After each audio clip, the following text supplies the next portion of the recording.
এটা আপনাদের গুজরাট নয়, এটা সিকিম নয়, এটা হায়দ্রাবাদ নয়, এটা কাশ্মীর নয়, এটা 56,000 বর্গ মাইলে 14 কোটি মুসলমানের বাংলাদেশ। এই বাংলাদেশের দিকে বাঁকা চোখে তাকালে তোমাদের চোখ উপড়ে ফেলা হবে। ইসকনের যে সন্ত্রাসীরা আমার ভাই সাইফুল ইসলাম আলিফকে কুপিয়ে কুপিয়ে হত্যা করেছে, আমরা আইন শৃঙ্খলা বাহিনীকে বলবো, প্রত্যেক অভিযুক্ত ব্যক্তিকে দ্রুততার সাথে গ্রেফতার করে দ্রুত ট্রাইব্যুনালে বিচার সম্পন্ন করে প্রত্যেক সন্ত্রাসীকে ফাঁসির কাস্টে ঝুলাতে হবে এবং রাষ্ট্রদ্রোহী কাজে লিপ্ত থাকার অপরাধে এই ইসকনকে রাষ্ট্রীয়ভাবে নিষিদ্ধ করতে হবে। আজকে এই কথাগুলো এই জন্য বলছি, বাংলাদেশকে নিয়ে ষড়যন্ত্র করার চেষ্টা করা হচ্ছে। আমাদের পাশের দেশে যারা আছে তারা ভাবছে আমরা 130 কোটি, আমাদের সেনাবাহিনীতে সৈন্য বেশি। আমরা তাদেরকে বলছি বাংলাদেশের দিকে, বাংলাদেশের মানচিত্রের দিকে নজর দিবেন না, কারণ আমাদের কাছে এমন জিনিস আছে যা আপনাদের কাছে নাই। আমার 14 কোটি মুসলমানের কাছে ঈমানের অস্ত্র আছে।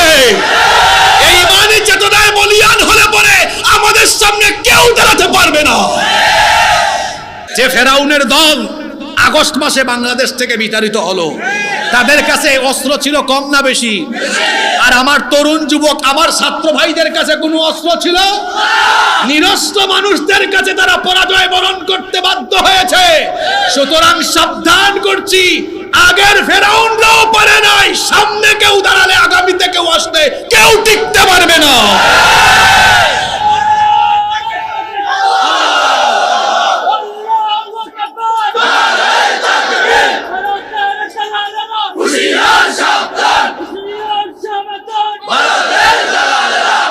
ভারতের পা চাটা গোলামদেরকে হুঁশিয়ার করছি, ভারতের পা চাটা গোলাম আর তাবেদারদেরকে, ইন্ডিয়ান লেসপেন্সারদেরকে আমি সাবধান করছি। আগের ফেরাউনরা আমার ভাইদের বুকে বুলেট গুলি চালিয়েও দমাতে পারে নাই। সুতরাং আমার দেশের মানচিত্র নিয়ে ছিনিমিনি খেলার চেষ্টা করা হলে এর দাঁত ভাঙা জবাব দেওয়া হবে। আপনারা জানেন বর্তমানে বাংলাদেশকে অস্থিতিশীলতার দিকে ঠেলে দেওয়ার জন্য, বাংলাদেশে একটি গৃহযুদ্ধ লাগিয়ে দেওয়ার জন্য দেশের ভেতরের শত্রু আর বাহিরের শক্তি মিলে সম্মিলিতভাবে অপচেষ্টায় লিপ্ত আছে।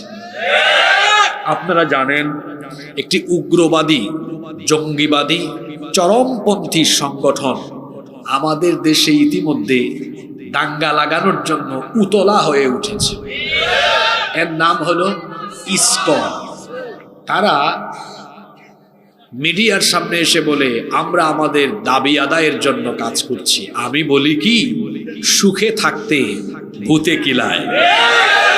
এই দেশে হিন্দুরা জামাইয়া ধরে আছে, এরকম থাকবে, কারণ আমরা অন্যান্য ধর্মের ভাই বোনদেরকে সম্মান করি। এটা আমাদের দিন আমাদেরকে শেখায়। পরধর্ম সহিষ্ণুতা আমাদের ভেতরে আছে। যদি না থাকতো তাহলে ভারতবর্ষে একজন মুসলিম থাকতো না, কারণ ভারতবর্ষের ইতিহাস হলো এই ভারতবর্ষকে শত শত বছর মুসলমানরা শাসন করেছে। আমরা পরধর্ম সহিষ্ণু, অন্যান্য ধর্মাবলম্বীদেরকে আমরা সম্মান করি। তাদের যে ন্যায্য হক অধিকার সেটা আমরা দিতে জানি বলেই উপমহাদেশে এখনো অমুসলিম আছে, নইলে উপমহাদেশে কোনো অমুসলিম থাকতো না। তো এই জন্যই বলি, এত সুখে রাখলাম আমরা, তারপরেও বুঝি ওই যে বললাম সুখে থাকতে ভূতে কিলা। আপনি ভারতে দেখেন তো, ভারতের সংখ্যালঘু কারা? মুসলমানরা। সেখানে মাইনরিটি হলো মুসলমান। আপনারা আমাকে বলেন, ভারতবর্ষে কি মুসলমানরা খুব আরামে আছে? কাশ্মীরকে তারা তছনছ করে দিয়েছে। সেখানে মুসলমানরা স্বাধীনভাবে তাদের কোনো উৎসব বা ধর্মচর্চা করতে পারে না। বিজেপি এবং আরএসএস এর গুন্ডারা সন্ত্রাসী কর্মকাণ্ড চালিয়ে তারা সব সময় আমাদের মুসলমান ভাই বোনদের উপরে নির্মম নির্যাতন নিপীড়ন চালায়। এই 3-4 দিন আগে তারা আমাদের 4 জন ভাইকে মসজিদের মধ্যে নির্মমভাবে হত্যা করেছে। তারা তাদের মুখে যখন সাম্প্রদায়িকতার কথা বলে, তখন আমরা আফসোস করি আর হাসি, হায় হায় হায়, সন্ত্রাসীর মুখে যখন আপনি ভালো কথা শুনবেন, চোর যখন চুরির বিরুদ্ধে বলবে তখন তো অবাকই লাগবে। নরেন্দ্র মোদী শাসিত বিজেপি সরকারের পররাষ্ট্র মন্ত্রণালয় গত দুদিন আগে বিবৃতি দিয়েছে, চিন্ময় কুমার দাস ব্রহ্মচারী, যে কিনা রাষ্ট্রদ্রোহী মামলায় গ্রেফতার হয়ে এখন জেলখানায় আছে, আর তার অনুসারীরা আবার এক আইনজীবী ভাইকে চট্টগ্রাম কোর্ট প্রাঙ্গণে কুপিয়ে কুপিয়ে নির্মমভাবে হত্যা করেছে। উচিত ছিল আইনজীবীর পক্ষে বিবৃতি দেওয়া, কিন্তু ভারতের পররাষ্ট্র মন্ত্রণালয় আইনজীবীর পক্ষে বিবৃতি না দিয়ে বিবৃতি দিয়েছে একজন সন্ত্রাসী, একজন রাষ্ট্রদ্রোহীর পক্ষে। তারা এই বিবৃতি দিয়ে প্রমাণ করেছে তারা হলো সন্ত্রাসী আর গুন্ডা পান্ডাদের দূষণ। তারা এই ইসকন দিয়ে বাংলাদেশকে অস্থিতিশীল করতে চায়। আমার দাদা বাবুদেরকে আমি বলি, গো ভাই, এটা আপনাদের গুজরাট নয়, এটা সিকিম নয়, এটা হায়দ্রাবাদ নয়, এটা কাশ্মীর নয়, এটা 56,000 বর্গ মাইলে 14 কোটি মুসলমানের বাংলাদেশ। এই বাংলাদেশের দিকে বাঁকা চোখে তাকালে তোমাদের চোখ উপড়ে ফেলা হবে।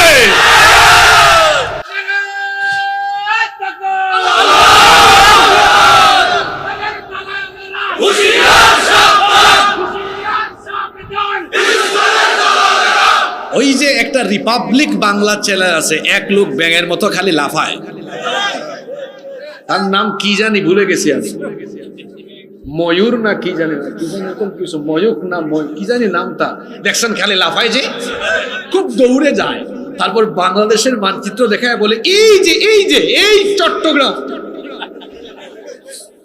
আপনারা হাসতেছেন, বলে কিনা, আরে বাপ রে বাপ, চট্টগ্রাম কি তোদের বাপ দাদার নাকি রে? এই বাংলাদেশের 1 ইঞ্চি জমিনের দিকে যারা চক্ষু বাড়াবে, এই চোখ আমরা উপড়ে ফেলবো। বাংলাদেশকে দখল করা এত সহজ নয়। সিকিম, হায়দ্রাবাদ, গুজরাটে তোমরা যে সন্ত্রাসী কর্মকাণ্ড চালিয়েছো, বাংলাদেশে এই ধরনের সন্ত্রাসী কর্মকাণ্ড চালানোর চেষ্টা করা হলে 14 কোটি মুসলমান এর দাঁত ভাঙা জবাব দিবে। ইসকন হলো একটি সন্ত্রাসী জঙ্গিবাদী চরমপন্থী সংগঠন। এটার হেডকোয়ার্টার কোথায়? ভারতের পশ্চিমবঙ্গের নদিয়া জেলার মায়াপুরে। কিন্তু এই সংগঠনের প্রতিষ্ঠাতা সে বড় হয়েছে আমেরিকার নিউ ইয়র্কে। এটা যে প্রতিষ্ঠা করেছে তার নাম হলো অভয়চরণ অরবিন্দ ভক্তি বেদান্ত স্বামী প্রভুপাদ। ওই তার প্রভুপাদের পাদ বাদ দিয়ে প্রভু নিয়েছে, প্রভু নিয়ে তার অনুসারীরা দেখবেন, এই যে চিন্ময় প্রভু, দেখবেন তাদের অনেকের নাম কি আছে, ওইটা ওখান থেকে ধার করে নিয়েছে আর কি। ওর নামও তো অনেক লম্বা, অভয়চরণ অরবিন্দ ভক্তি বেদান্ত স্বামী প্রভুপাদ। আপনারা উইকিপিডিয়াতে সার্চ করে দেখবেন। আলহামদুলিল্লাহ আমার মুখস্থ বিদ্যা ভালো, আল্লাহর রহমতে আমি দেখলে একবার মনে রাখতে পারি। এই ব্যক্তি হিন্দুদের কোনো শিক্ষালয়ে পড়াশোনা করেনি, পড়াশোনা করেছে খ্রিস্টানদের চার্চে। আর 1966 সালে মার্কিন যুক্তরাষ্ট্রের নিউ ইয়র্কে এই সংগঠন সে প্রতিষ্ঠা করে।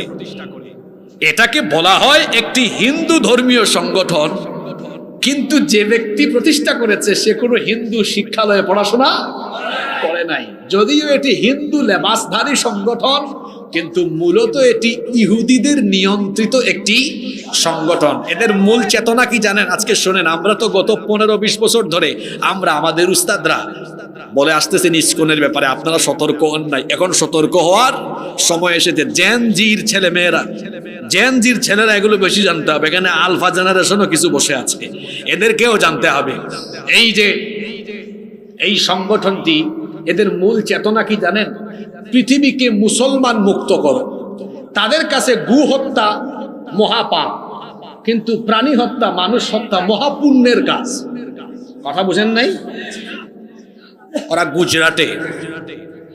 গুজরাটে, তারপরে কাশ্মীরে, ভারতের বিভিন্ন জায়গায় বিভিন্ন সময়ে দাঙ্গা লাগিয়েছে, যখন তাদের পা চাটা গোলামদেরকে আমার দেশের যুবকরা দেশ ছাড়া করেছে, মাথা খারাপ, তাদের মাথা খারাপ। ইসকন দিয়ে দেশটাকে আবার অস্থিতিশীল করার চেষ্টা করেও তারা পারছে না।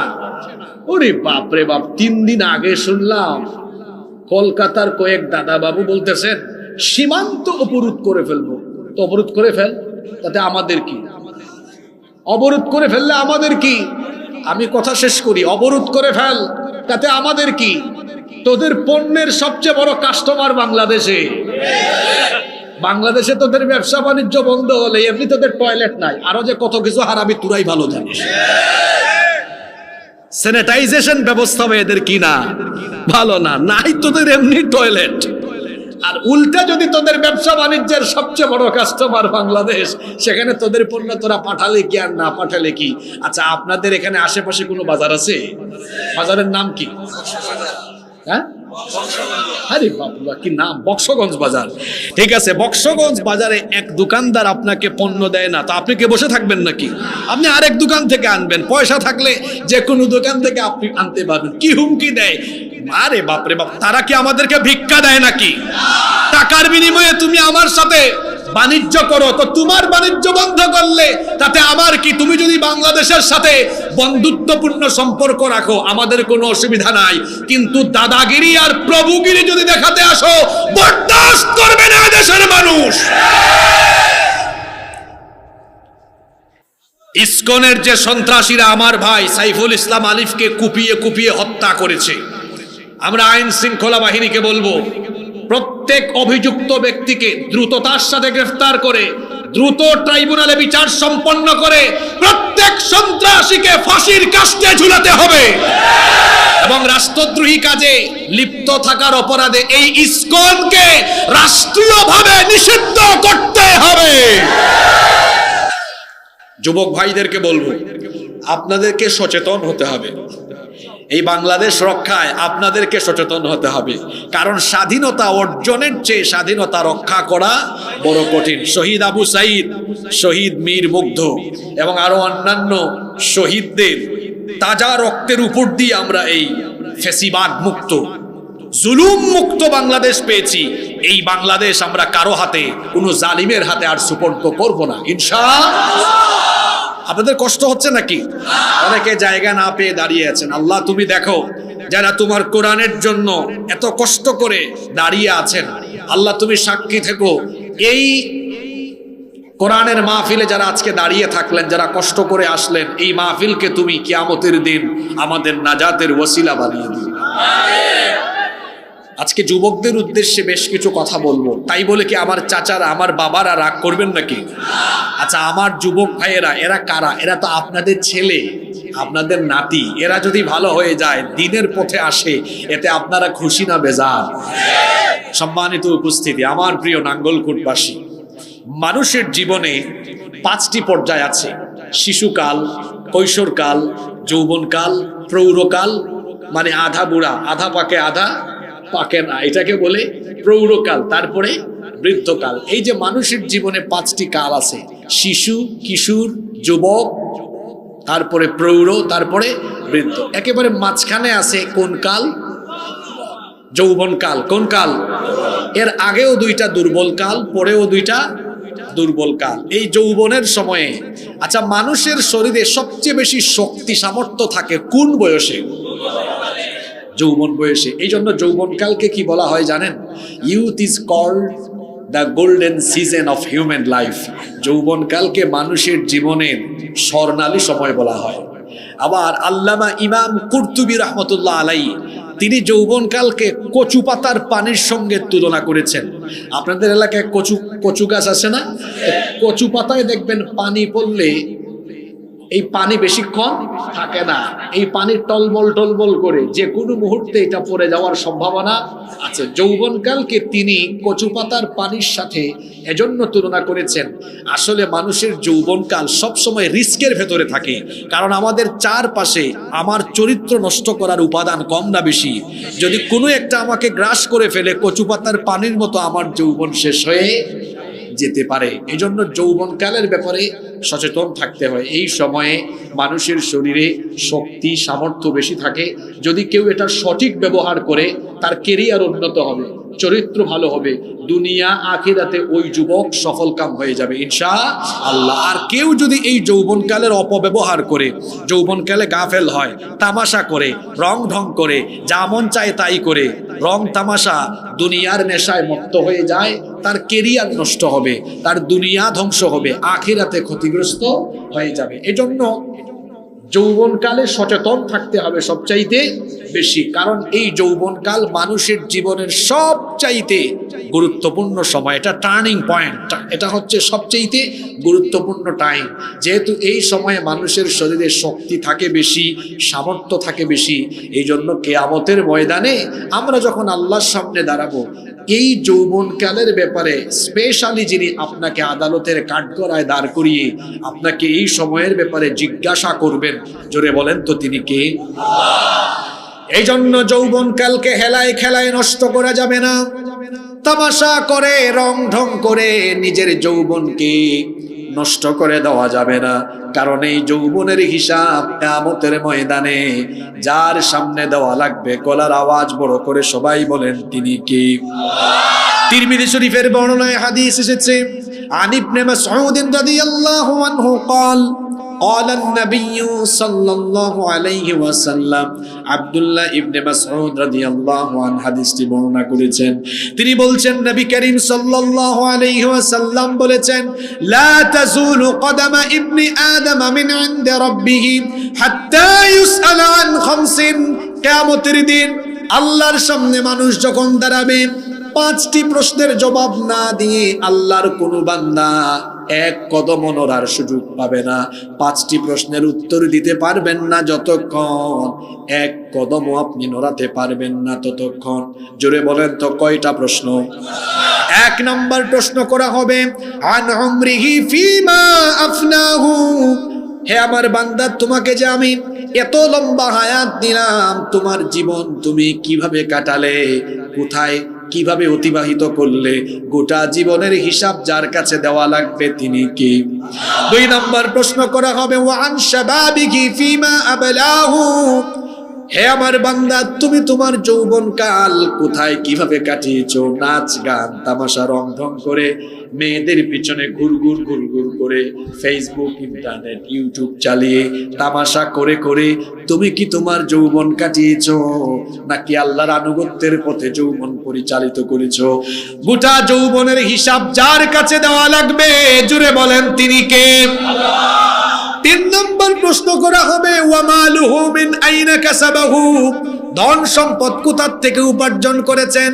জনগণের সম্পদ, রাষ্ট্রের সম্পদ চুরি চামারি করে কি ডুপ্লেক্স বাড়ি করেছেন, নাকি আপনি কোথা থেকে কিরকম অবৈধ পন্থায় উপার্জন করে, নাকি বৈধ পন্থায় উপার্জন করে সম্পদ কামাই করেছেন? সেই দিন যার আদালতে এগুলোর জবাব দেওয়া লাগবে তিনি কে? 4 নম্বর, ওয়াফিমা আনফাকাহু। আর এই ধন সম্পদ আপনি কোথায় ব্যয় করেছেন সেটারও হিসেব দেওয়া লাগবে। 5 নম্বর প্রশ্ন করা হবে, ওয়ামাদা আমিলা ফিমা আলিমা। যতটুকু জেনেছো ততটুকু আমল করেছো কিনা? এই 5টা প্রশ্নের মধ্যে গুরুত্বপূর্ণ একটা প্রশ্ন করা হবে, বান্দারে তোমার যৌবনকাল তুমি কোথায় কেমনে কাটিয়েছো? জবাব দেওয়া লাগবে যার কাছে তিনি কে? খবর আছে আমার যুবক ভাইয়েরা, খবর আছে। যৌবনের হিসাব একেবারে পই পই করে দেওয়া লাগবে। কার কাছে দিতে হবে?